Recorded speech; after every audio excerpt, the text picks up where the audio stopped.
오늘 저희가 얘기했던 거는 직접 들어보지 않고는 믿기 어려운 이야기들을 했다는 걸 압니다. 그만큼 이 시스템이 대단한 사운드를 내줬고 이 소리가 궁금하신 분 언제든지 하이파이 클럽 문은 열려 있습니다. 직접 오셔서 저희가 오늘 대화했던 이 내용이 진짜 맞는 이야기인지 한번 꼭 검증해 주시기를 부탁드리고 싶을 정도입니다. 네, 와서 들어보시고 판단하시면 좋을 것 같습니다.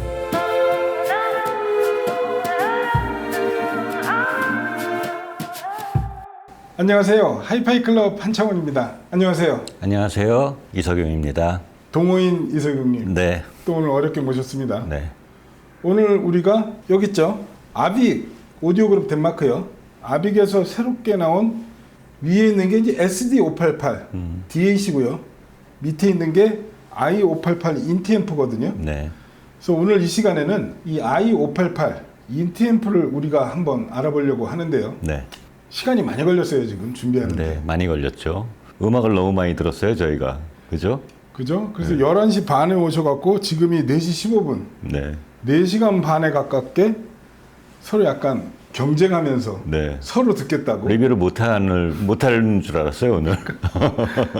저는 하이파이 클럽 음악을 들으러 리뷰를 하러 왔을 때마다 묘하게 생각을 해보니까 이 방에서는 장시간 음악을 들은 적이 없는 것 같더라고요. 그러시네요. 예, 근데 이 방 소리가 그렇게 좋다는 얘기를 제가 들었었는데, 그래서 오늘 와서 한번 듣다 보니까 리뷰는 어느새 뒷전이 되고 그냥 이 음악도 들어볼까? 저 음악도 들어볼까? 이러느라고 시간을 너무 많이 보낸 것 같습니다.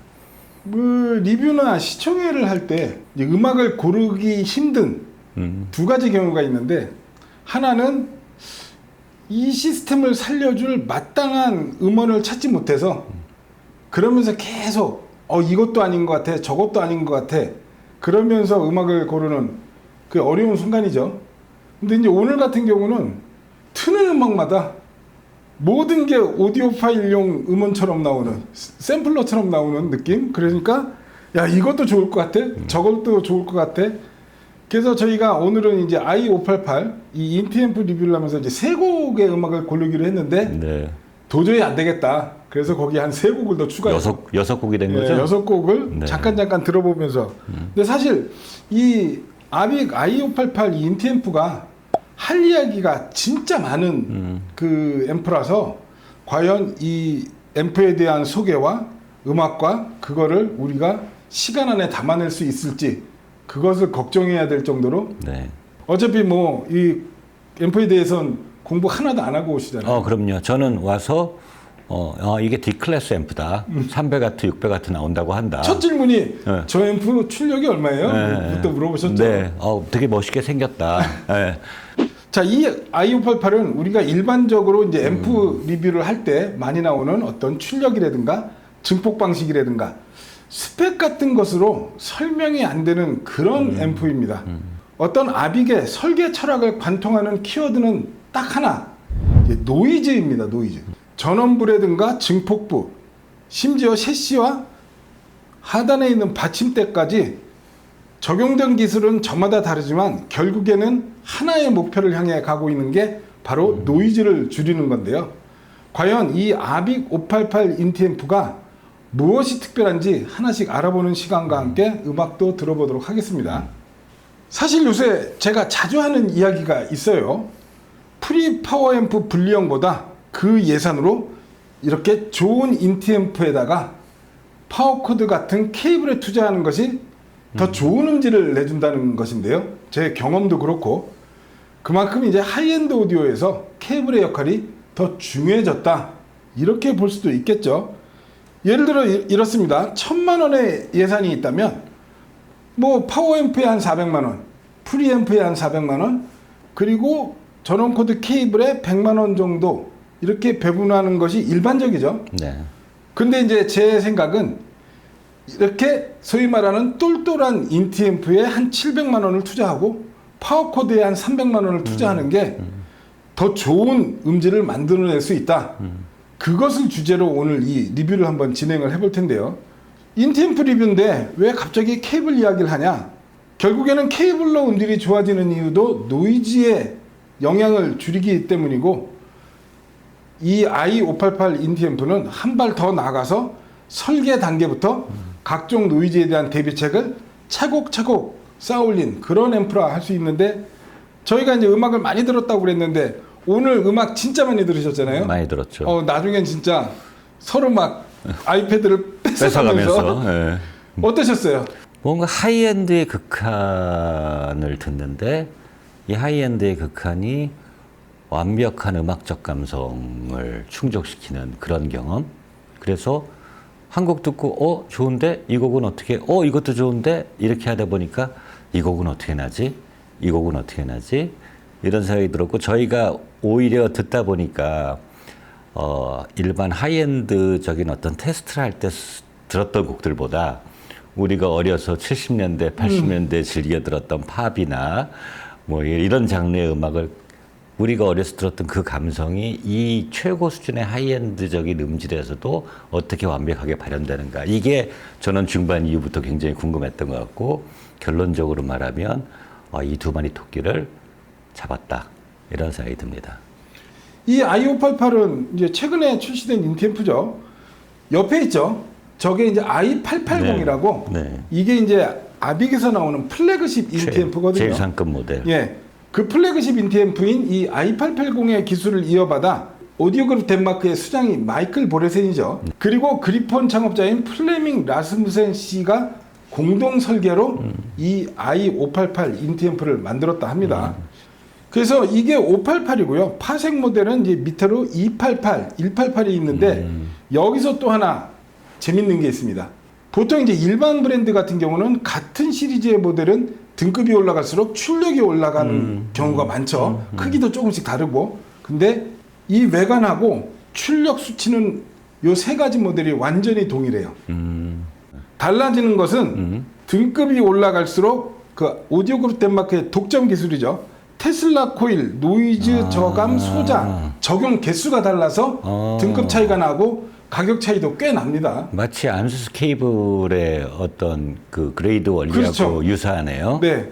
뭐 이제 모두의 인티앰프 말씀을 하셨지만, 사실은 좀 옛날 얘기를 하자면 아마도 그 하이엔드 오디오 메이커가 최초로 이 인티앰프를 만들어서 화제가 된 시점이 90년대 중후반, 마크 레빈슨, 크렐, 패스가 그 전까지는 분리양만 만들다가 그렇죠. 최초로 뭐 제프 컨센트라, 뭐 마크 384, 뭐 크렐의 300i, 그렇죠. 그게 화제가 됐던 시절이었어요. 그렇죠. 제가 오디오 그렇네. 입문했을 때가. 예. 예.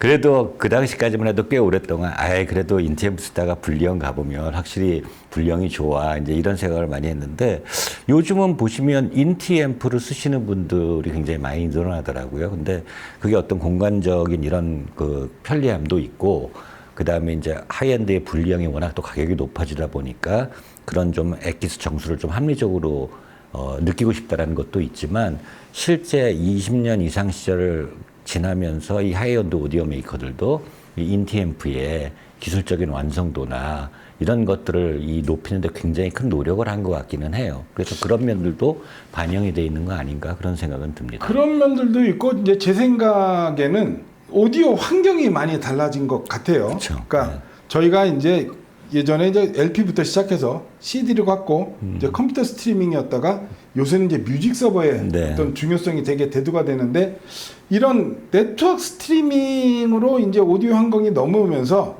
이제 가장 문제가 되는 게 이제 각종 노이즈. 뭐 스위칭 노이즈라든가 커먼 모드 노이즈라든가, 그러면서 결국에는 그러한 노이즈들이 이제 그라운드를 타고 넘어오면서 이제 그라운드 노이즈도 되고, 그로 인해 이제 그라운드 루프가 강력하게 현생이 되면서, 제가 예전에도 몇 번 말씀드렸던 게 1980년대 소위 말하는 전축 시절에는요, 음악은 힐링이자 릴렉싱이었거든요. 그때 전축으로 딱 음악을 틀어놓으면 FM을 들어도 저 마음이 차분해지는. 근데 요즘 오디오, 요즘 하이엔드 오디오로 음악을 들으면 마음이 차분해지나요? 차분해지지 않아요.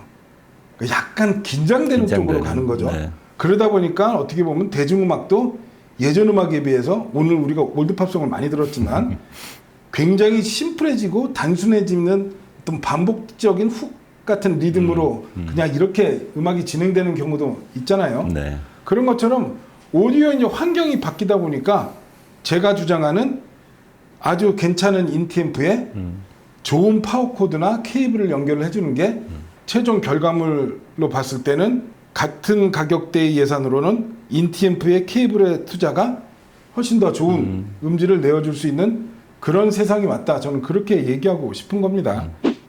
자, 그럼 시스템 소개를 해드릴게요. 스피커는 여기 있죠. 요즘 제가 즐겨 듣는 보레센이라는 브랜드의 이제 T3라는 네. 스피커입니다. 리본 트위터가 채용되어 있고 5인치 유닛이 3개인데 제가. 이게 미드레인지 그리고 2개가 더블우퍼. 이 스피커를 오늘 처음 이렇게 본격적으로 들어보는 건 오늘 처음 처음인데. 들어봤는데 좀 놀랐습니다. 그죠? 예. 굉장히 인상적이죠. 뭐 이전에 리뷰나 이런 거에 볼 때 꽤 사이즈를 뛰어넘는 이렇게 했는데 저게 5인치 미드와 우퍼 두 발인데 어떻게 저 사운드 스테이지가 나오고 어떻게 저런 대역이 나오지? 약간 놀랐습니다. 그렇죠. 저역도 그냥 두루뭉술하게 네. 분명히 이렇게 눈에 보이는 거는 굉장히 타이트하고 깨끗하지만 약간 홀쭉한 네, 그럴 거라고 그런 저역이 나올 생각했는데 비주얼인데 네, 초저역 떨어지는 거 보면 네. 정말 공포스럽다는 표현을 할 정도로 그러니까 늘 말씀드려요. 이 보레센 T3 스피커도 어떤 사이즈를 뛰어넘는 스케일과 사운드가 아니라 정말 사이즈를 가늠할 수 없는 그러니까 눈을 감고 들으면 대형기라고 착각할 수도 있는 이제 엄청난 스케일을 대형기 내주는 느낌이 있었어요. 특징이죠. 예. 그리고 앰프는 여기 있죠. 오늘의 주인공 네. 아빅 i588 보레센 아빅 안수조 다 오디오 그룹 덴마크 안에 네. 있는 이제 네. 서브 브랜드 격이에요. 네. 그리고 DAC는 저희가 별도로 다시 리뷰를 하겠지만 네. SD588이라고 이것도 이제 작년에 새롭게 출시된 모델이고요. 케이블은 진짜 할 수 있는 모든 것을 네. 다 해봤습니다. 그 지금 스피커 케이블은 안수조 DTC3 네. 그리고 파워 코드는 지금 골드 시그니처가 2발이 들어갔습니다. 아유, 네. 이 인티앰프보다 더 비싼 파워 코드? 뭐 문제가 될 수 있는 매칭이지만 말씀드렸잖아요. 오늘은 이 인티앰프의 성능을 극한으로 끌어올려보는 그런 컨셉이니까 골드 시그니처 2발이 하나는 퀀텀 그라운드에 하나는 멀티탭에 들어갔습니다. 그리고 얘네들은 DTC3 3. 예. 파워 코드가 들어갔고 뮤직 서버는 바로 뒤에 있죠. 그 안티파제즈 D 올라드라를 썼고 서버는 또 다른 방에 있습니다. 네. 로크나 웨이브라이트 서버 좋거든요. 그거 가격대는 진짜 저렴하지만 네. 그래서 우리가 오늘 서버 플레이어 분리도 해보고 하나로 들어봤는데 로크나 웨이브라이트 서버를 썼을 때가 더 훨씬 좋았죠. 더 예. 깊이감이라든가 정숙함이라든가 이런 게 좋아서 웨이브라이트 서버를 썼고요. 물론 웨이브라이트 서버에도 DTC3 파워 코드를 네. 꼽았습니다. 네. 그 웨이브라이트 서버 가격에 몇 배가 되는 파워 코드를 꼽았어요. 그리고 랜 케이블은 다 골드 시그니처 꼽았고 아무튼 할 수 있는 케이블과 이런 것을 최대한의 물량을 투입을 해봤을 때 과연 이 인티앰프가 어느 정도까지 능력 발휘를 하는지 그걸 알아보는 게 컨셉이었고 제가 와서 음악을 듣기 전에 또 예의하는 것처럼 뒤로 쓱 가서 이제 뭘 끼워놨는지 예. 그러면 이제 제가 맨날 하는 말 있잖아요. 아 이거 너무한 거 아니냐. 예? 근데 오늘은 일부러 이제 저도 그런 얘기를 몇 번 계속 했으니까 말씀을 안 드렸어요. 좀 궁금하기도 하고 특히 이제 제가 DTC3까지는 들어봤는데 뭐 골드 시그니처나 이런 건 안 들어봤잖아요. 그런데 음악을 우리가 한 4시간 동안 쭉 들을 때 뭐 비싼 케이블을 꽂았다 안 꽂았다 뭐 이런 생각은 별로 안 하고 들었던 것 같고 결과적으로 야 이 케이블링이나 이 시스템을 이 DAC와 앰프가 이 스피커를 가지고 다 받아주고 이걸 다 들려주네 이런 느낌이 시종일관 계속됐던 것 같아요. 그래서 오늘은 아, 이런 거 끼면 너무 반칙 아니에요 이런 말씀 제가 안 드리겠습니다. 반대로 오늘은 이제 처음 오셨을 때 이제 서버하고 플레이하고 우리가 분리를 해봤을 때 저는 개인적으로 서버 쪽을 분리했더니 소리가 약간 좀 리인해지는 가늘어지는 느낌 음의 보풀하기라고 그러죠. 그런 게 약간 좀 평소보다 좀 줄어드는 느낌이 있어서 봤더니 골드 시그니처에 이제 그 T-Sync라고 랜 네. 케이블에 네. 파워 스위치랑 연결되는 노이즈 액티브 케이블이 있거든요. 활성화시켜주는 케이블이 있거든요. 그게 이제 빠져 빠져 있었고 있었어요. 예.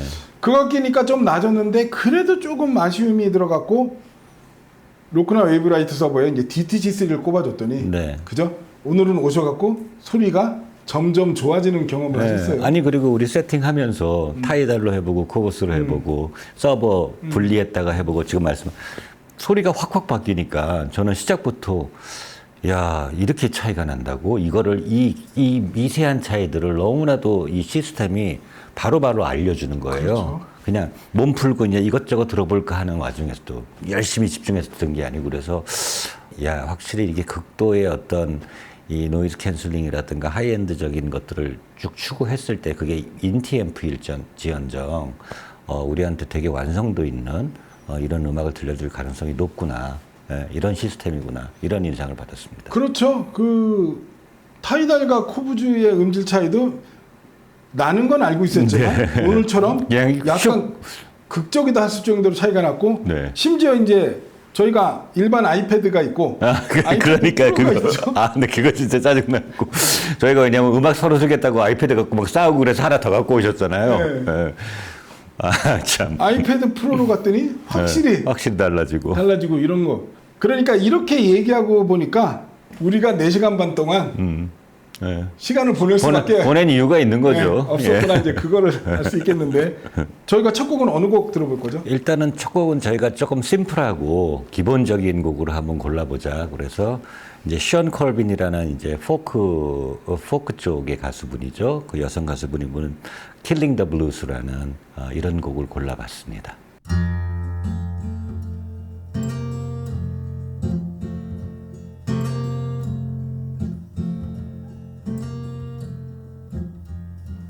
Leaves were falling just like embers.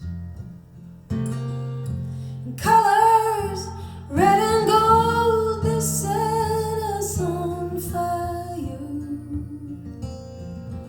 Burning just like moonbeams in our eyes.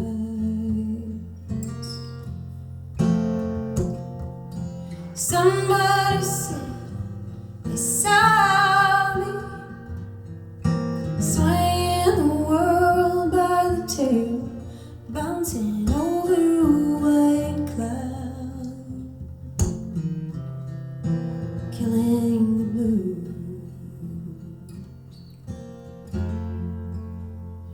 Now I'm guilty of something. Hope you never do, because there is nothing any sadder than losing yourself in love. 첫 곡 킬링 더 블루스 제가 먼저 좀 얘기 좀 해볼게요. 네네. 제가 선곡을 했으니까.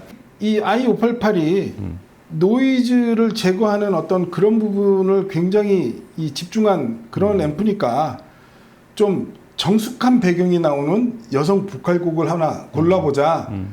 그래갖고 이 곡을 골라서 듣는데 정숙하지 않았어요. 정숙하다는 느낌은 없었어요. 네. 이게 그리고 이 곡을 여러 번 들어봤었거든요. 노래를 듣는데 이게 라이브 녹음이라는 걸 처음 알았어. 노래 끝나고 박수소리가 끝날 때는 나긴 나오지만, 하지만 네, 맞아요. 제가 그동안 이 노래를 끝까지 안 들었었나 봐요. 박수 소리 날 때까지 안 들었나 봐. 스튜디오 녹음인 줄 알았어요. 근데 딱 듣는데 평소에 듣던 노래하고 너무 다르게 나와서 그때부터 우리가 놀라기 시작했죠. 네. 정숙하지 않았다는 이유는 뭐냐면요. 우리가 이걸 라이브 공연장에서 라이브를 듣고 있다. 그럼 라이브 공연장이 정숙합니까? 정숙하지 않죠. 그렇죠. 제가 말씀드리죠. 진정한 정숙함은 뒷배경을 지워버리는 그런 데서 오는 게 아니라 주변에 있는 웅성거림, 이런 화이트 노이즈, 이런 마이크로 디테일이 다 살아날 때 진정한 정숙함이 느껴진다고 볼 수 있는 거고, 그야말로 그냥 라이브 콘서트홀의 분위기를 도입부부터 그대로 재현해내는, 진짜 시작이 달라지니까 그때부터 진짜 모든 음악이 오늘 다 새롭게 들리는 그런 네. 경험을 했어요. 사실은 뭐 이 한 곡을 가지고 설명을 하면 이 시스템을 우리가 다 합해서 한 11곡 정도로 선정했잖아요. 거기서 나오는 얘기들이 다 들어가 있다고 생각해요. 말씀하신 것처럼 정숙도가 그냥 진짜 정숙하지 않았다는 게 뭐냐면 사실은 배경은 극도로 정숙하죠. 근데 그 안에 있는 무대 위에 악기 소리, 목소리뿐만 아니라 모든 디테일한 정보들이 다 들리는 거예요. 그러니까 투런투런하는 소리, 이런 소리까지 다 들리면서 그게 이제 이른바 현장감, 그 다음에 이제 어떤 스테이징의 양상과 느낌 이런 걸 다 전달을 해준다는 점에서 야 대단하구나. 처음에 이게 라이브였던 것 같은데 이런 게 확실한 이제 느낌이 오는 부분이 있었고 또 하나는 그 목소리의 디테일, 기타의 디테일, 그 사실은 뭐 한마디로 요약하면 야 엄청난 해상도. 정보량을 다 보여주는구나. 이 목소리를 다 쪼개갖고 보여주고 기타를 다 쪼개갖고 보여주고 그런데 그 엄청난 해상도와 정보량이 있는데 야금과 중음과 강음이 나올 때의 그 또 자유로운 트랜지언트까지 표현이 되니까 사실은 이렇게 얘기하면 거의 시스템에 나중에 나올 곡들도 다 이 바운더리에 있거든요. 그래서 결론적으로 말하면 마치 진짜 현장에 있는 것처럼 그러니까 표현은 마지막에 표현은 항상 상투적이 돼요. 어떤 의미에서 보면. 그런데 저희가 직접 들으면서 느끼는 이런 느낌은 이건 좀 이전에 듣던 것과는 다르다. 이런 느낌을 가진 게 솔직한 표현인 것 같습니다. 저는 사실 옆에 있는 i880이 이거보다 훨씬 더 상위 모델이고 이걸로 많이 들어봤거든요. 그러니까 분명히 오늘 들었던 소리는 이거보다 못한 소리가 나오겠죠. 근데 그렇지 않았어요. 왜냐하면 이 방에 골드 시그니처를 2발을 꼽아본 적은 없거든요. 네. 근데 저희가 이제 추가로 들어와서 골드 시그니처 2발이 들어간 이 i588이 골드 시그니처 1발 들어간 저 i880보다 좋았다. 이렇게 얘기할 수 있는 부분이 있는데요. 그러니까 요즘 제가 이제 그 기존의 초하이엔드의 음을 뛰어넘는 다른 각도로 펼쳐지는 이렇게 표현하는 부분에 이제 가장 큰 차이는 뭐냐면요. 정말 모든 음악에서 그동안 나오지 않았던 사운드 스테이지 뒷공간이 나와요. 이 곡에서도 그죠? 네. 그러니까 그 뒷공간에서 웅성거리는 소리. 그러니까 콘서트홀 저 뒷벽에서 미세하게 반사되는 그런 앰비언스죠. 그런 앰비언스 느낌이 네. 이전의 오디오에서는 들어본 적이 없는 진짜로 그런 음들이 다 살아나고 이 곡에서 받은 느낌은 이 곡의 고역 끝이 이렇게 선열했어? D클래스 증폭이라는데 네, 네. 이런 고역을 내주는 D클래스 앰프는 들어본 적이 없는 것 같아요. 네, 맞아요. 그죠? 저는 사실 이제 저희 집 와보셨잖아요. 네. 조그맣고 에어컨이 없어요. 네. 그러니까 저는 여름용 앰프가 무조건 있습니다. 네. 여름에 7월부터 9월 초까지는 열 안 나는 앰프를 들어야 돼요. 그래서 제법 D클래스 파워 앰프들을 많이 써봤어요. 근데 기술이 계속 발전하면서 좋아지죠. 구동력도 좋고. 근데 항상 1시간 이상 들으면 묘하게 이게 조금 음악에 몰입이 안 되고 약간 불편한 특히 고역 쪽이나 이런 쪽에 있었고 아날로그 앰프로 딱 바꿔보면 훨씬 편안하네. 근데 저희가 한 4시간 동안 음악을 들으면서 한 번도 이게 처음에 이게 D클래스 300W짜리예요. 이 한마디 서로 대화를 한 다음부터 이 구동 방식에 대해서 신경을 쓴 적이 한 번도 그러니까 없고 생각이 안 난 거죠. 고역 끝은 정말 제가 다른 곡에서도 얘기했는데 정말 완벽하게 올라가요. 근데 하나도 피곤하거나 뭐 불편하지 않고 그런 느낌이 확실히 있었던 것 같아요. 그렇죠. 그래서 이제 목소리 음색이 에바 캐시디랑 좀 비슷해요, 이 가수가. 약간 근데 거기서 그거보다는 에바 캐시디보단 좀 더 깔끔한 네, 느낌? 조금 더 예쁘죠. 네. 그런 느낌? 네. 근데 이 곡이 기타 한 대랑 보컬 하나였어요. 맞아요. 그러면서 기타와 보컬의 그 절묘한 조화? 약간 닮은 듯 하면서도 다른 그 미묘한 음색의 차이? 그런 것도 좋았고 기타를 연주를 할 때 통을 두드리면서 연주를 하잖아요. 그때 강력한 그 어택의 느낌 이것도 새로웠어요. 그동안 많이 들었을 땐 예전에 들었던 이 기타 소리의 그 때림은 약간 둔탁했다면 이거는 정말 약간 다 살아있죠. 그죠. 때리는 과정 기타 울림통 표면이 때려지는 소리 그래서 울림통이 떨리면서 저역을 증폭시킬 거 아니에요. 그런 과정이 다 보이는 그런 미세 트랜지언트라는 용어를 또 만들고 싶은 네. 그러니까 음악이 많이 들었던 음악인데 완전히 새롭게 들리는 이 얘기도 우리가 이제 노래마다 이 얘기가 나올 겁니다. 네. 그리고 기타, 보컬 음이 끝나면서 아스라이 사라지는 음의 꼬리가 네. 굉장히 길어졌어요. 그것도 다른 곡에서 다 그랬어요. 앰프 설계 부분을 설명을 드려야 되는데 네. 말씀드렸듯이 설명할 게 많습니다. 네. 일단은 전원부부터 들어가죠. 제가 늘 말씀드리죠. 출력 수치 300W, 600W는 그렇게 중요한 숫자가 아니에요. 우리가 그걸로 스피커 구동력 여부를 알아낼 수가 없어요. 구동력은 전원부에서 나온다. 몇 번 말씀드렸잖아요.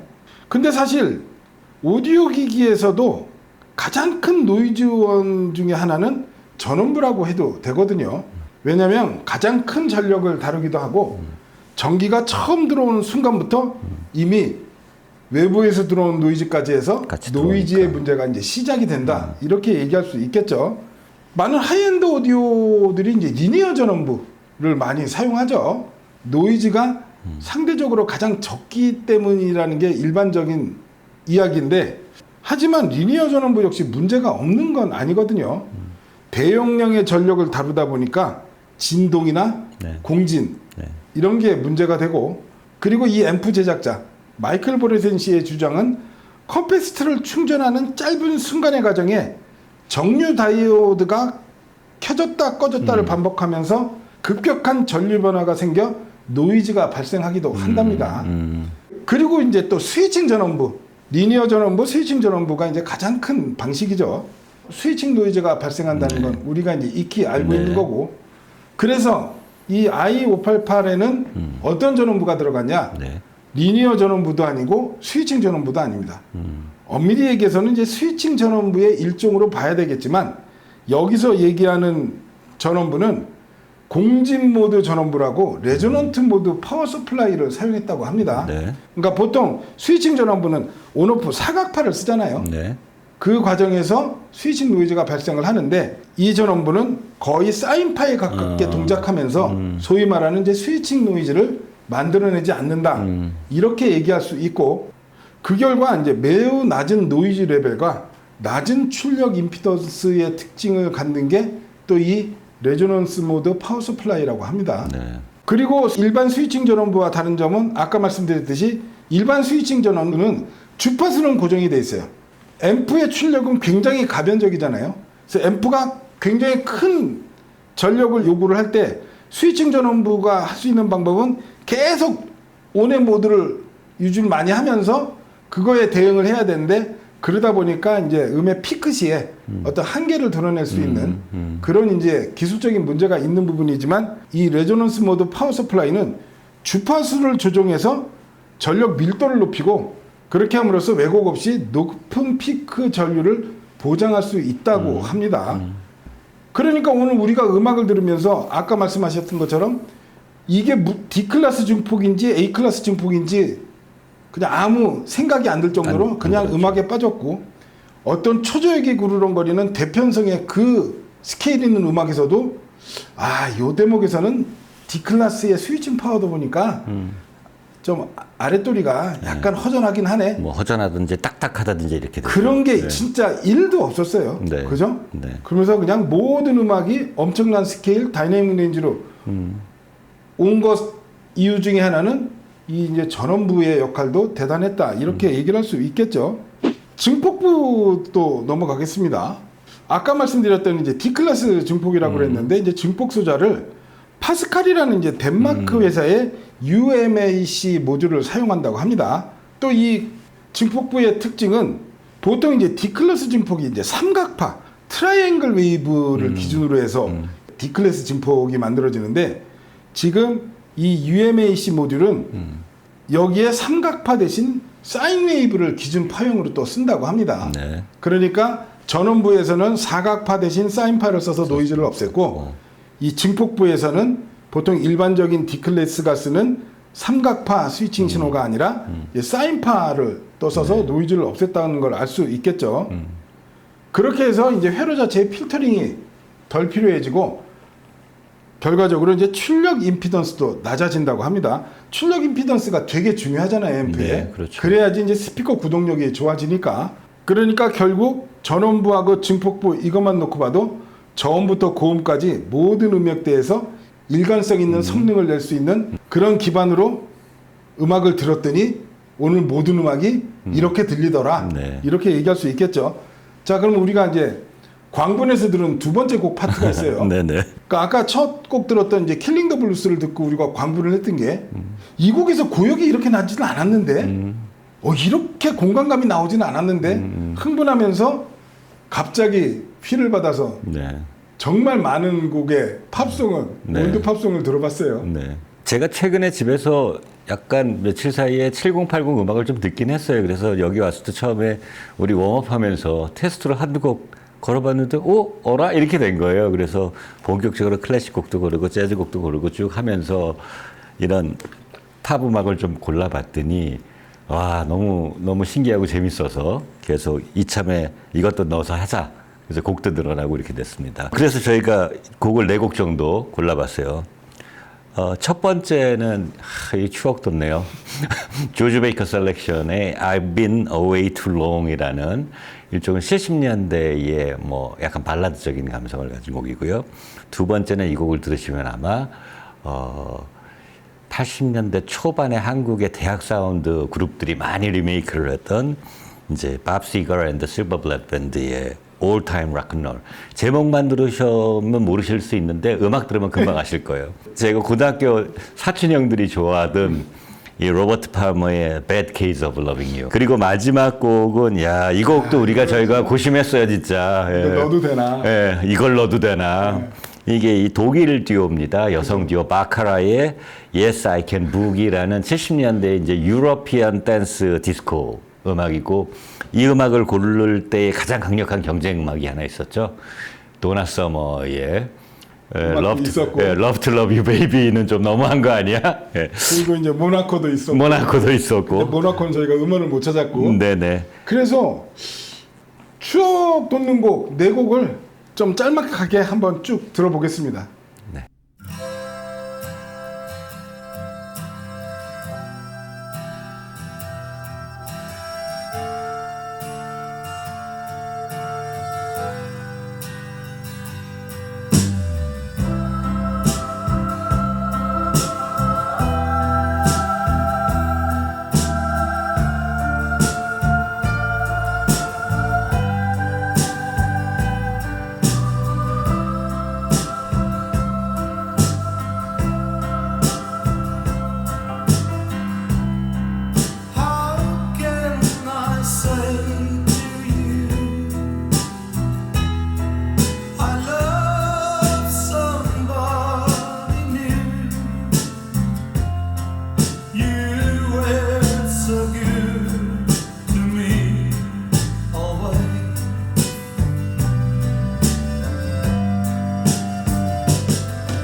좀 연배가 있으신 분들은 이 네 곡을 굉장히 오래간만에 네. 진짜 재밌게 신나게. 과거를 회상하며 추억에 빠질 그런 음악을 네, 우리가 네 맞습니다. 곡을 뭐 엄선한 건 아니에요. 네. 이 곡도 들어보고 저 곡도 들어봤더니 이것도 좋네 저것도 좋네 하다가 그냥 네 곡만 하자. 원래는 세 곡이었다가 드디어 이제 Yes I Can Boogie까지 네. 가는 김에 끝까지 가보자 해서 했는데 원래 이런 올드 팝송이 하이엔드 오디오에서 어렵죠. 되게 어려워요. 어렵죠. 네. 그래서 잘 못 듣는 음악이거든요. 근데 이렇게 뮤직 서버부터 노이즈가 잘 제어되면은 진짜 이 올드 팝송이 그래서 이 올라드라 뮤직 서버도 잠깐 얘기를 하면 안수주 케이블도 그렇고 그거를 들여놓으신 분들이 음악적 취향이 다 바뀌어서 옛날 가요, 옛날 팝송을 더 자주 즐겨 들으신다는 그런 이야기도 있거든요. 근데 이 I've Been Away Too Long 이 노래도 제가 그 당시에 LP도 샀었고 굉장히 좋아하는 음악인데 예전에 들었던 느낌하고는 완전히 다르게 나오는 완전히 그죠? 다르죠. 예. 그러니까 마치 MM 카트리지로 음악을 듣다가 LP에서 네. 초하엔드 턴테이블의 MC 카트리지로 바꾼 딱 그 느낌으로 느낌이죠. 이거를 표현을 해봐야 될까요? 아련한 추억에 빠지지만 예전 소리와는 소위 정보량에서 네. 압도적인 차이. 와, 고역이 이렇게 청명하게 났었다고? 드럼의 임팩트가 저렇게 강렬했었다고? 어떤 저역의 디테일, 각 악기 소리의 현란함, 색채감이 완전히 새롭게 들리는 진짜 오디오하는 재미를 거의 극한으로 느낄 수 있는 곡이었고 올타임 락앤롤이요. 보컬의 힘이 이렇게 강력한지 몰랐어요. 네. 보컬에 실린 에너지 그리고 드럼의 임팩트도 그동안 우리가 들었던 소리가 아니었어요. 묵직한 파괴력 그리고 이럴 때 느끼는 감정, 야 옛날 팝송이 정말 좋다. 이렇게 좋았구나. 기타 독주부의 기타리스트의 현란한 손가락의 움직임까지 다 느껴지고 절묘한 리듬감이 만들어지는 배드 케이스 오브 러빙 유요. 예전에는 그냥 보컬, 기타 그리고 드럼 소리만 좀 단순하게 들리는 그냥 약간 디스코스러운 그런 음악이다 느꼈는데 퍼스트 기타의 존재감이 남다르고 정말 많은 소리가 쏟아져 나오진 않아요. 막 여기저기서 튀어나오면서 진짜 음악을 그동안은 우리가 굉장히 그냥 소박한 도시락을 먹었다면 네. 이거는 진짜 네. 전주 한정식 밥상 큰 밥상을 받은 것 같은 그런 정도로 음악의 판이 바뀌었다 이렇게 얘기할 수 있겠고요. Yes I Can Boogie요. 일단은 뭐 음악적인 감성은 그냥 설명을 생략하고 오디오적으로 오른쪽 하이햇 소리의 존재감이 이렇게 선명하고 이렇게 투명했구나. 그리고 고역 음끝이 뻗치는 이런 느낌도 정말 새로웠고 이런 올드 팝송이 하이엔드 오디오에서 이렇게 잘 나오는 세상이 왔구나. 마치 이제 새롭게 리메이킹된 음악을 듣는 느낌? 그래서 만약에 이 오디오 시스템이 제 거고 제가 매일 이 음악을 듣는다면 앞으로 몇 달간은 이런 올드 팝송만 계속 들어도 좋을 것. 돌려가면서 사실 듣지 더 듣고 않을까. 싶었잖아요, 저희가. 네, 그랬죠. 저는 그냥 한마디로 70년대, 80년대 감성이 하이엔드적으로 완벽하게 새롭게 태어났다. 이런 이제 한마디 요약으로 생각을 하면서 들었고, 사실 이런 곡의 음악들은 딱 하자면 마란츠 리시버의 테크닉스 턴테이블, 오디오 테크니카 카트리지에 그렇죠. 예, 뭐 인켈 저 스피커나 JBL 스피커로 이렇게 들으면 고 올라오는 감성이 있어요. 그래서 요즘도 아날로그를 하시는 분들이 꼭 다이렉트 턴테이블에 MM 바늘을 가지고 이런 옛날 가요나 이런 걸 들으시는데 그 감성이나 느낌이 있는데 진짜 완벽하게 그 내용의 정보량과 해상도와 임팩트와 다이나믹이 다 살아서 오니까 그거 자체가 또 새로운 감동인 거예요. 예. 맞네요. 그러니까 네. 옛날 올드 팝송을 그런 이제 LP 시스템으로 네. 그 당시에 감성만을 우리가 중심으로. 들었다면 예. 지금 오늘 이 오디오에서는 네. 그 감성 플러스 그 안에 들어있던 숨겨져 있던 소리들이 소리 다 나오는 다 거죠. 이끌어내는 예, 그런데 그게 하나도 어색하지 않고, 이야, 이렇게 들으니까 너무 좋은데, 뭐, 들으신 포인트는 똑같습니다. 사실은 그 Bad Case of Loving You 같은 거 롤라장에서 저희가 신나게 막 쾅쾅거리고 듣는 음악인데 저기 안에 저런 디테일과 소리가 하나 앞으로 쏟아지거나 나서지 않고 뒤로 펼쳐지면서 이 다이나믹한 사운드들이 나오는 거, 뭐 Yes I Can Boogie 같은 것도 상당히 그 끈적하고 간능적이고 이런 음악이고 그 70년대 디스코 유로 댄스 음악처럼 뒤에 현악 반주가 싹 깔려요. 근데 그렇죠. 그런 것들이 적절하게 싸구려틱하고 에로틱하면서도 또 고해상도의 이 스테이징이나 다이나믹이 다 살아있는 이런 음악을 들으니까 하여튼 저는 너무너무 재밌는 거예요. 너무너무 재밌었고 진짜 이런 음악 계속 들을 수 있겠다. 이런 생각이 들어서 저희가 무리를 무릅쓰고 이건 내 곡을 다 했자. 그렇게 된 것 같습니다. 네. 다시 이제 앰프 얘기로 돌아와서 네. 이제 오디오 그룹 덴마크의 독보적인 기술 테슬라 코일입니다. 테슬라 코일의 기본 원리는 반대 위상의 신호로 노이즈를 실시간으로 상쇄시키는 기술이다. 이렇게 요약될 수 있습니다. 그래서 이 테슬라 코일에 대해서 마이클 보레센 씨의 설명을 이제 인용을 하면요. 한 인터뷰에서 전자기기 간섭의 세계에서는 모든 것이 서로 연결되어 있다. 그리고 그게 직접 연결되어 있지 않아도 마찬가지라는 거죠. 그래서 회로기판, 스위칭 전원부, 트랜스 등을 거치며 퍼지는 기생주파수, 파라시틱 프리퀀시는 전원만 공유하고 있어도 서로 영향을 주고받는다는 이제 이야기거든요. 이 비슷한 얘기를 제가 이 비엔나 오디오쇼 가서 인터뷰한 이 안티파데스 올라드라를 만든 이제 마크 젠킨스 씨도 그런 비유를 했어요. 네. 정말 이해하기 쉬운 비유를 해줬는데 올림픽 수영장을 이제 상상을 해보면 그 올림픽 수영장에 물이 없어요. 물이 없는 상태에서 레이니를 사람들이 달리고 있어요.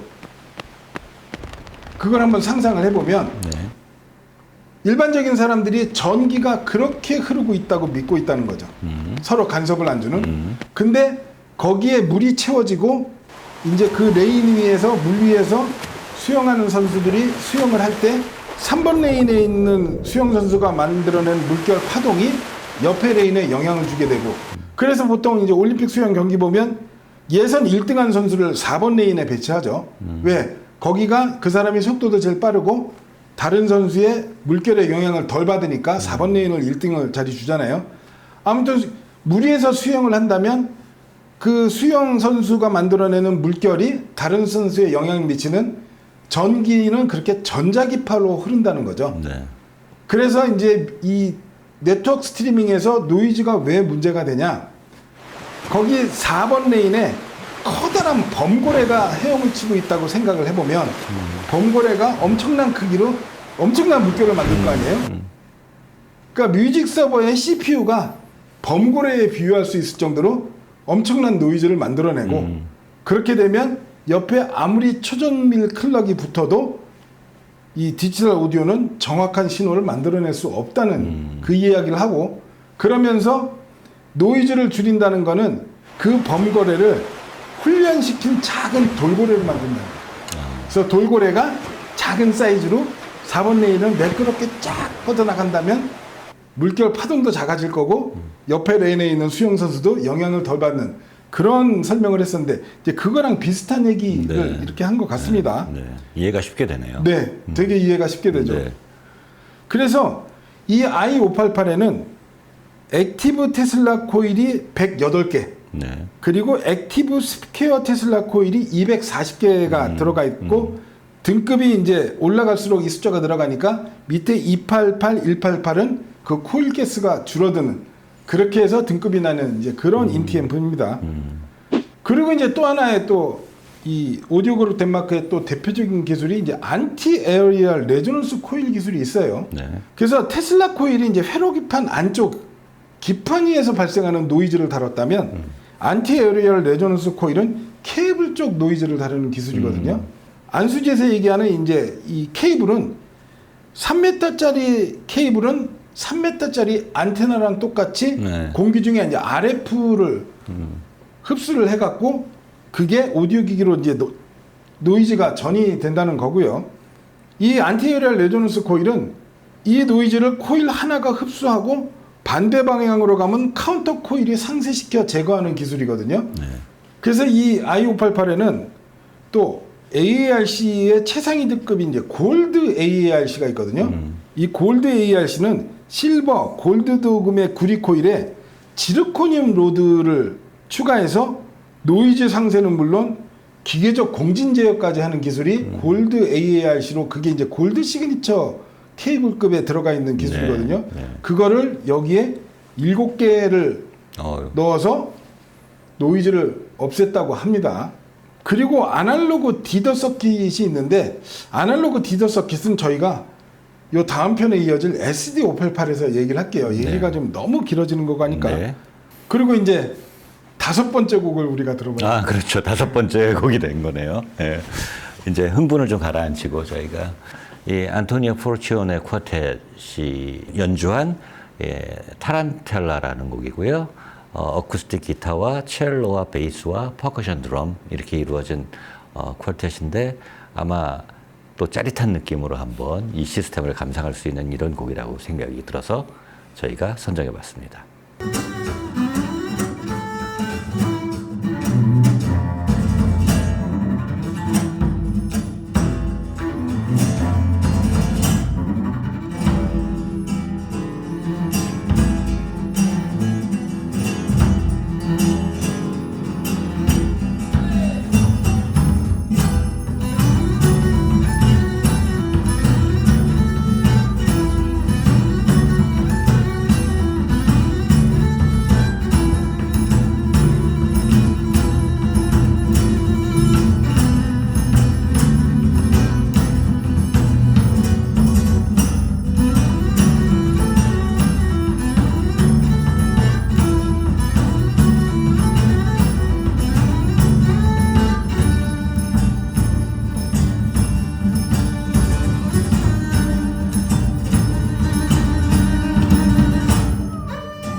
이 곡에서는 이제 음의 스피드, 트랜지언트를 꼭 얘기를 해야겠죠. 순간적인 트랜지언트 능력이 정말 대단했어요. 네.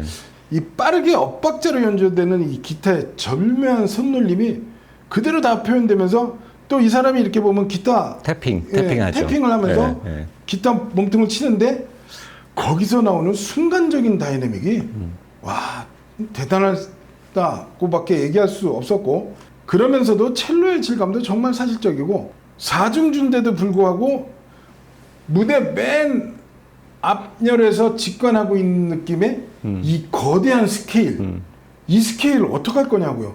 그냥 그 생각이 그냥 절로 들 정도로 엄청난 사운드가 나왔다. 네. 그거밖에 얘기할 수가 없어요 진짜.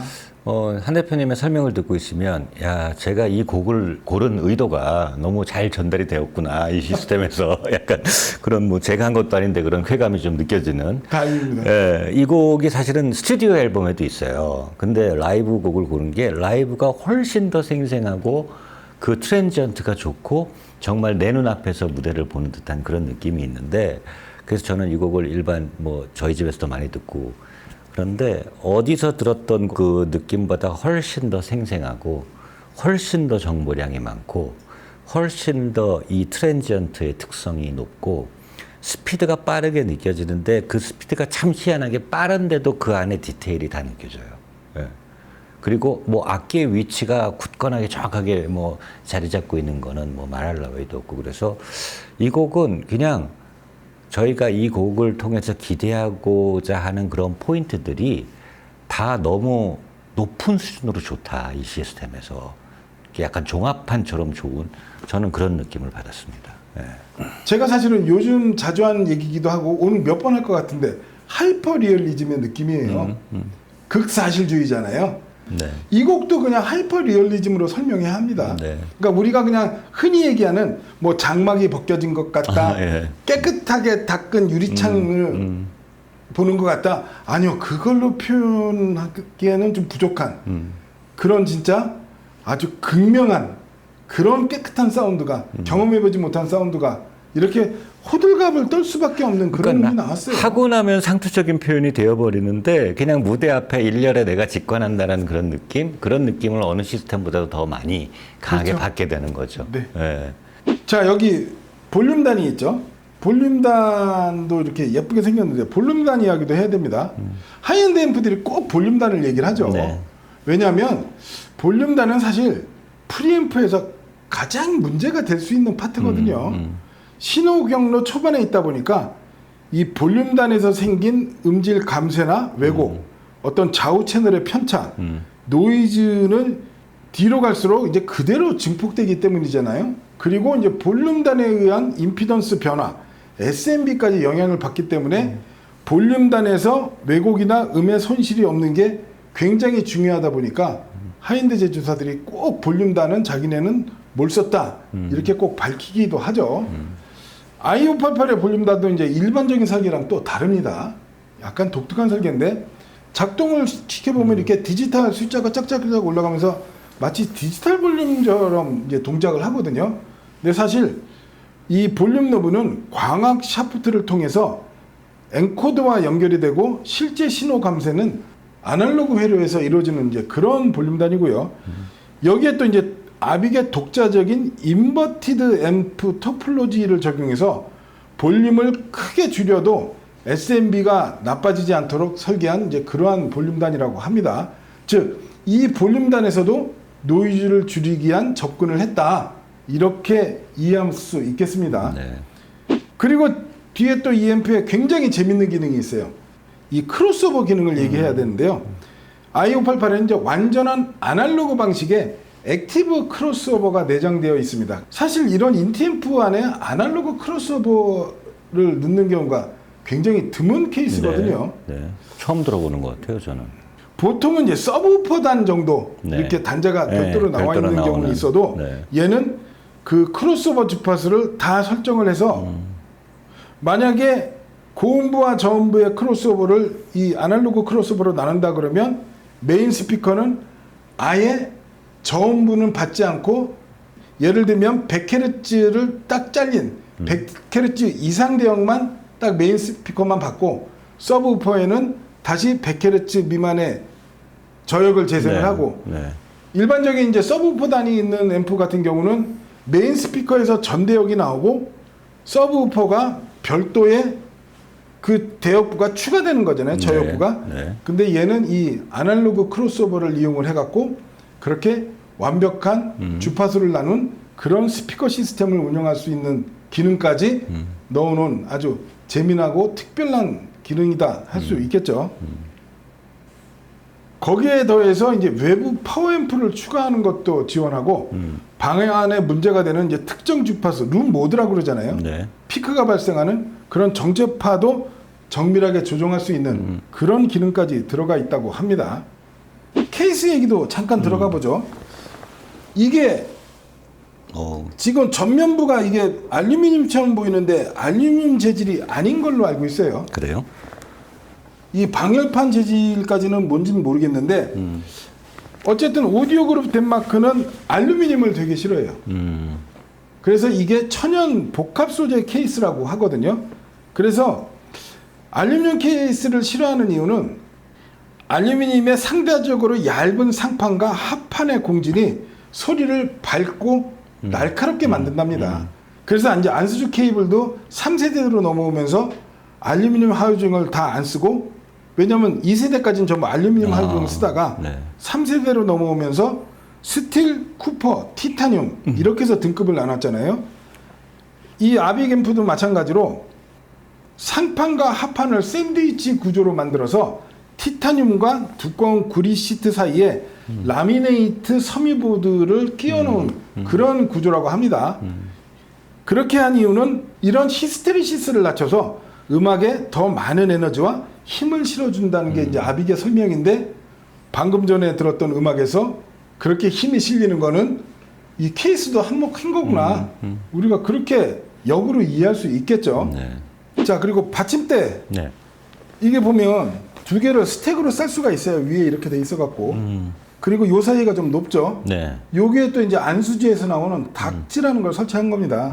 그래서 얘가 보면 아, 다 이렇게 티타늄 볼, 텅스텐 볼로 네. 요 사이 렉하고 요 기기 사이를 이 볼로 또 진동 아이솔레이션을 한 거예요.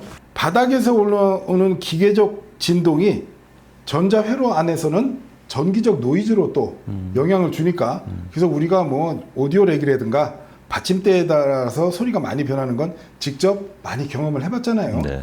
근데 이 닥치는 이제 기본 i588에 들어가 있는 부품은 아니고 이건 이제 별도로 구매를 별매. 해야 되는데 닥츠 재질도 스테인리스 스틸, 티타늄, 지르코늄, 하프늄 코튼까지 굉장히 다양한 등급의 이제 제품도 있고 내부에 볼은 말씀드렸듯이 티타늄에 이제 텅스텐까지 이제 옵션으로 들어가면서 그런 걸 받칠 때마다 소리가 이제 드라마틱하게 변하는 그런 경험을 또 할 수 있습니다. 네.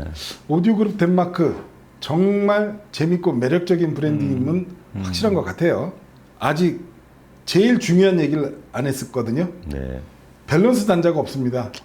그런가요? 그 이유가 있겠네요. 뭔가. 왜 밸런스 단자가 없는지 그거는 마지막 곡 듣고 계속 이야기 해드리도록 하겠습니다. 알겠습니다. 마지막 예. 곡은 뭐죠? 마지막 곡은 저희가 그래도 클래식곡 그것도 이제 대편성을 그렇죠. 예, 한번 시원하게 마무리를 좀 해야 될 것 같아서 전람회 그림을 선정을 했고요. 연주는 이제 우리가 보통 가장 많이 제가 개인적으로 들었던 곡은 옛날 녹음이죠. 그 프리츠 라이너의 그 그렇죠. 시카고 심포니의 그 리빙 스테레오 그 소리에 익숙한데 얼마 전에 이렇게 쿠브스를 보다가 구스타프 두다메리 빈피라고 한 버전이 있더라고요. 그래서 들어봤는데 꽤 잘하고 녹음도 좋고 그래서 이 전람회 그림 두다벨 버전으로 그 하이라이트가 되는 부분인 이 The Heart of Baba야가 요 곡을 한번 선정을 해봤습니다.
과연 이게 D클래스 앰프로 이런 게 가능해? 들으면서 계속 그 부분을 반문하게 되는. 그리고 또 중요한 것 오케스트라 뒷공간의 표현이 왜냐하면 우리가 콘서트를 가보면 오케스트라 뒤쪽에 그냥 무대로 막혀 있는 경우도 있지만 대부분 뒤에도 또 좌석이 있어갖고 예. 오케스트라 뒤쪽 공간이 굉장히 넓단 말이에요. 네. 그죠? 딱 그 느낌. 그리고 매크로 다이내믹스 수준도 그동안 들어왔던 인티앰프 치고 최고다. 이렇게 얘기하고 싶습니다. 네. 뭐 앞서서 말씀 좀 전에 해주셨고 또 앞에서도 했지만 이제 저는 이 곡에서 이제 무대 크기, 뭐 넓이, 깊이, 뭐 완벽한 밸런스, 고역부터 저역까지 뭐 이런 거는 계속 반복적으로 나오는 얘기니까 그렇고 이제 어쨌든 이 풀 오케스트레이션에서 금관악기가 많이 나와요. 금관악기 끝에 그 느낌, 그 메탈릭한 느낌이고 끝까지 올라가지만 그것이 음악적으로 악기로 들리는 그 느낌이 귀에 확실히 들어왔고, 그 다음에 비슷한 말씀하셨는데 중간 정도에 이제 잔잔하게 현악 파트와 목관악기나 이런 야금으로 흐를 때의 그 에어, 잔향, 그리고 그것이 이렇게 데케이드 되는 느낌이 되게 정숙한 가운데서 공간감을 만들어내잖아요. 그런 부분도 굉장히 손쉽게 처리하는 것 같은데 전체적인 곡을 음악적으로 들리게 만드는 데 큰 도움을 줬고, 아까 그 볼륨이라든가 진동이나 이런 부분과도 연관된 얘기인 것 같은데, 밸런스나 위치가 아주 흔들리지 않아요. 볼륨의 변동이나 음량의 변동에 따라서 사실은 우리가 뭐 세팅도 잘 해놓으셨겠지만 조금 세팅이 미약하나 진동이나 이런 것들은 볼륨 단위 취약하면 볼륨에 따라서 악기 위치가 흔들리잖아요. 무대도 흔들리고. 사실은 이 곡뿐만이 아니라 저희가 1번부터 쭉 들은 곡 어디에서도 그런 흔들림이 없었어요. 센터 이미지 정확하게 맞아 있었고, 그래서 그리고 볼륨이 게인이 높아져도 위치가 흔들리거나 이렇게 되지 않았고, 그래서 그런 분들을 저희가 좀 디테일하게 볼 수 있었고, 이 제가 안수스 케이블을 이제 리뷰도 해보고 많이 써보면서 느끼는 건데, 중립적인 음색, 칼라링이 없는 중립적인 음색인데 충분히 음악에 몰입하게 만드는 그 느낌, 이게 저는 이 안수스 케이블을 포함해서 이 오디오 그룹 덴마크의 가장 중요한 특징 아닌가. 그래서 쭉 여러 가지 이론적인 이런 것을 뭐를 더하는 것보다 좋지 않은 영향을 자꾸 덜어낼 수 있는 어떤 기술적인 어프로치가 어떤 음악 본연의 느낌을 살리는 데 기여를 하는 게 아닌가, 그런 느낌을 받았습니다. 아까도 잠깐 말씀드렸지만 정말 실연을 듣는 것보다 더 좋은 느낌. 이건 다음번 이제 SD588 리뷰할 때 제가 좀 더 구체적으로 설명을 한데, 그냥 고역은 스파클링하고 중역은 견고하고 저역은 묵직하고 깊고 이 모든 것이 완벽했어요 라고 설명하기엔 뭔가 부족한 느낌이죠. 네. 이걸 그러니까 어떻게 설명을 해야 되지? 할 정도의 사실 요새 이제 이렇게 시스템이 구성이 되니까 클래식 음악을 듣는 그 느낌이 남달라졌다는 느낌? 특히 이런 오케스트라 대편성을 정말 재미있게 정말 감동스럽게 들을 수 있는 그런 오디오 시스템이 만들어졌다, 이렇게 얘기해야 될 것 같습니다. 네. 이 앰프 뒷면을 보면요, 언밸런스 단자밖에 없습니다. 네. 사실 이 i588이나 SD588 이런 아빅 제품을 고려할 때 어떻게 보면 되게 신중하게 고려해야 될 옵션입니다. 이 밸런스 단자가 없는 거는 옆에 있는 i880도 그렇고, 요번에 이제 보레센에서 M880이라는 거항급 모노블록 파워앰프가 새로 나왔거든요. 네. 그 파워앰프도 RCA 단자 딱 하나 있습니다. 입력 단자가. 사실 많은 하이엔드 오디오 파일 분들이 밸런스 케이블을 선호하시죠. 네, 요즘은 훨씬 더 많이 쓰시죠. 밸런스 케이블을 왜 선호하세요?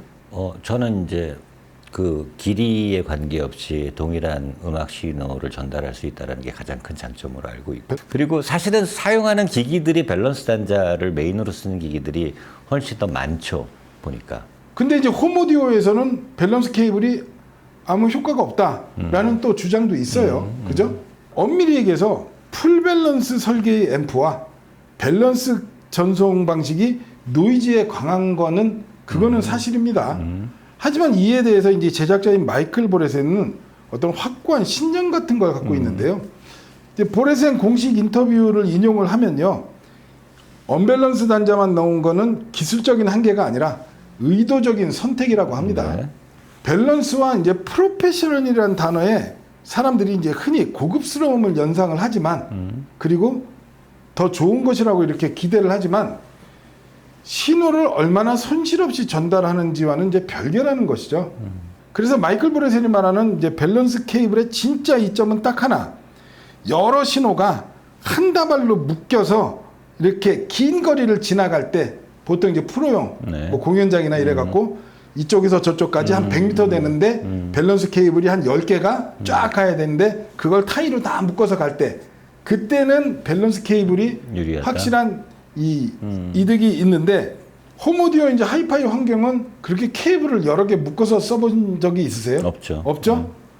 길게 늘어뜨릴 이유도 없고, 인터커넥터 길이 해봤자 뭐 1m에서 네. 아무리 길어도 한 2m, 3m, 그죠? 네. 그러니까 애초에 신호끼리 간섭할 가능성 자체가 낮기 때문인 거고, 그래서 아빅은 복잡한 변환 구조를 걷어내고 단순한 방식의 힘을 쏟기로 했다는 게 제작자의 말이고요. 그리고 또 이제 제작자의 흥미로운 지적도 있습니다. 보레센에 따르면 시중 하이파이 제품의 약 98%는 내부적으로는 싱글 엔디드 증폭이라는 거죠. 풀 밸런스 설계를 한 앰프는 하이엔드 오디오에서도 진짜 손가락으로 뽑고 그 앰프들은 전부 모노블록의 가격대도 높다. 엄청나게 비싼. 그러니까 싱글 엔디드 설계 앰프에 출력 직전에 별도의 위상반전 회로 인버터를 하나 붙여서 단자만 XLR 단자를 만들어 놓는 경우가 대부분이라는 거죠. 근데 이제 앰프의 경우 같은 조건에서 비교하면 변환 과정 없이 처음부터 끝까지 싱글 엔드로 가는 게 경로가 오히려 더 나은 결과를 얻어낸다, 이렇게 설명하고요. 여기에 대해서 반대 위상의 두 신호를 정확히 대칭으로 맞춘 것 자체가 설계나 구현 단계에서 굉장히 어렵다는 거죠. 저항이나 트랜지스터 같은 부품들이 아무리 같은 제품이라도 제조 과정이나 미세한 편차가 생기게 마련이고, 이 편차가 볼륨단을 거치며 더 커진다는 게 이제 마이클 보레슨의 설명이거든요. 그래서 어떤 앰프 제작자들, 특히 이제 풀 밸런스 회로의 앰프를 만드는 제작자들을 인터뷰를 해보면 반드시 나오는 얘기가 부품 선별 이야기하고요. 네. 쉽게 단편적으로 생각해 보면 싱글 엔디드 설계는 두 개의 부품만 서로 수치가 오차율이 적으면 되거든요. 네. 근데 풀 밸런스 설계는 네 개가 개가 쌍으로 맞아야 맞아야 되죠. 되니까 네. 레프트 채널, 라이트 채널, 그리고 플러스 마이너스. 그러니까 네. 경우의 수가 훨씬 더 복잡하고 그런 어떤 부품 편차에 따른 어떤 음질. 그래서 이것도 제가 예전에 한번 얘기했는데, 풀 밸런스 설계 앰프 중에서 굉장히 투명하고 맑은 고순도의 음을 내주는 앰프가 뭐가 있지? 생각해 보면 생각보다 없어요. 굉장히 깨끗하고 견고한 그런 사운드는 내지만 우리가 이제 싱글 엔디드 진공관 앰프나 이런 데서 듣는 아주 투명하고 맑고 아주 여린 그런 고순도의 음은 풀 밸런스 앰프에서는 잘 구현하기가 어려운 게 어떤 부품 편차, 어떤 그런 거에 문제일 수도 있겠구나, 또 이런 생각도 들기도 합니다. 그래서 아빅은 밸런스를 포기하고 언밸런스 설계를 선택했고, 뒤에 단자도 밸런스 단자에서 오히려 노이즈가 발생하고 음질 저하가 발생하고 있기 때문에 밸런스 단자도 안 달아놨다고 합니다. 만일 판매량만 고려한다면 당연히 밸런스 단자를 넣는 게 큰 도움이 되겠죠. 그죠? 아마 이 소리가 아무리 마음에 들고 디자인도 마음에 들었지만 내가 갖고 있는 케이블은 전부 밸런스 케이블밖에 없어서 이 앰프나 DAC를 선택하지 않을 확률이 저는 꽤 높다고 보거든요. 네, 요즘은 높죠. 그죠? 네. 그러니까 이 앰프를 살려면 케이블도 다 언밸런스로 바꿔야 돼. 거기서 오는 부담 이런 게 있을 텐데. 근데 이제 마이클 보레스는 그러한 것보다 순수한 원음에 대한 추구, 엔지니어의 소신을 엿볼 수 있는 그런 대목이지 않나 싶습니다. 자, 이제 총평을 해보면요. 지금까지 살펴본 걸 정리하면 i588은 결국 하나의 질문에 대한 답을 내고 있다. 어떻게 하면 노이즈를 없앨 것인가? 그래서 전원부는 사각파 대신 사인파로 전기를 만들었고, 증폭부는 삼각파 대신 사인파로 스위칭을 했고, 테슬라 코일은 회로 기판 안쪽의 노이즈를, 안티 에어리얼 레조넌스 코일은 케이블 바깥쪽의 노이즈를 잡았고, 디더 회로는 노이즈 플로어 자체를 낮췄고, 이 케이스는 알루미늄 대신 복합 소재로 진동을 억제시켰으며, 받침대는 바닥에서 올라오는 진동을 잡아서 노이즈를 줄였고, 심지어 밸런스 단자를 포기한 것도 이론적 우위보다 실제 손실을 줄이는 쪽을 택했다. 이렇게 정리할 수 있겠습니다. 하나하나 보면 이제 전혀 다른 기술이지만 전부 같은 질문에서 출발했다는 걸 알고 나면 이 앰프가 다르게 보일 수 있습니다. 스펙표의 숫자 하나로 설명되는 앰프가 아니라 처음부터 끝까지 하나의 철학으로 관통된 그런 앰프라 할 수 있겠죠. 저희가 오늘 리뷰하면서 이 앰프의 THD는 얼마고요, SMB는 얼마고요, 우리가 그런 얘기는 안 했어요. 네. 그거는 제조사 홈페이지에 그 스펙표에 공개가 돼 있거든요.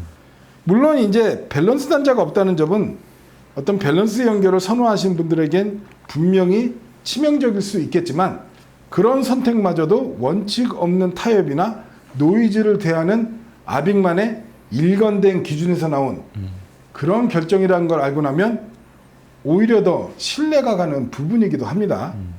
저는 그렇게 말씀드리고 싶어요. 기술적인 어프로치나 설계의 사상이나 이런 것들이 정말 음질에 방해가 되는 것들을 노이즈와 진동을 걷어내기 위한 그런 치열한 노력이라고 한다면 그 결과물로 굉장히 하이엔드적으로 우수한 음질을 얻게 되었는데 그 음질이 음악적인 감상과 음악적인 감정을 불러일으키는 것을 훨씬 더 높여주는 예? 어떻게 보면 너무 당연한 얘기지만 우리가 하이엔드적으로 좋은 소리일 수 있어도 음악적인 몰입은 그만큼 하지 못하게 만드는 많은 기기들과 시스템을 들어왔는데 이 시스템, 이 앰프와 이 DAC의 조합과 이런 것들은 높은 수준의 하이엔드적인 어떤 능력이 청취자에게는 굉장히 높은 수준의 음악적인 이런 감정을 불러일으키는 그런 시스템을 만들었다. 저는 이렇게 말씀드릴 수 있을 것 같아요. 맞습니다. 뭐 여러 가지 요소들이 있는데 뭐 스피커도 그렇고 앰프도 그렇고 이제 제작자랑 해보면 어떤 게 중요합니까? 그럼 돌아오는 답은 똑같아요. 하나도 안 중요한 게 없다. 그죠? 그래서 그 단계별 요소별 모든 과정에 노이즈 저감이라는 그 기술을 총 집결해서 만들어낸 결과물을 저희가 오늘 들어봤더니 이렇게 대단한 사운드가 나왔다. 그렇게 결론 내릴 수 있겠죠. 네. 말이 너무 길어졌습니다. 거의 지금 2시간째, 네. 4시간 반 음악을 듣고 이 영상을 2시간째 찍을 정도로 할 얘기가 정말 많았던 아빅 i588 인티앰프 리뷰였습니다. 네. 긴 시간 수고하셨습니다. 네. 네, 지금까지 아빅 i588 인티앰프 리뷰였습니다. 긴 시간 시청해 주셔서 대단히 감사합니다. 고맙습니다.